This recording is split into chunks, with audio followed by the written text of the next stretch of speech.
Hello there, my stampin' friends. Susan here with Pumpkin Hill Stampers. We have sketch number 71 today. We're going to be creating with a delightfully eclectic DSP, and I'm using Bubble Bath and Basic White with my card. First, I'm going to emboss the Bubble Bath with the new Layered Floral 3D embossing folder, and then with my stylish shaped dies, I die cut a large circle from the end of my DSP.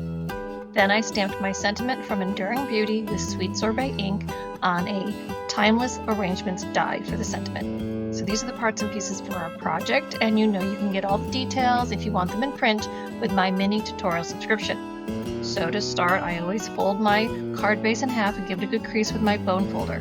Now I'm going to adhere the embossed panel to the front of my card. You can see I used a lot of liquid adhesive on all the flat parts of the embossed image.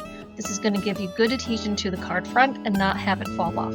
Okay, so just position that in the center of your card front.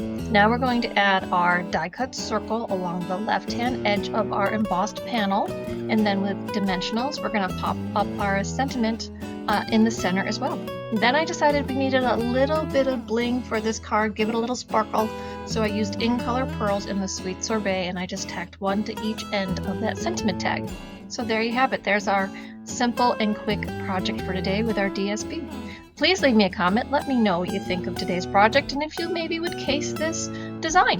Okay, so you know you can find me at pumpkinhillstampers.com. You can use all my links below to contact me, or just leave me a comment here. Let me know what you think, or if you have a question, you can pop that in the comments too.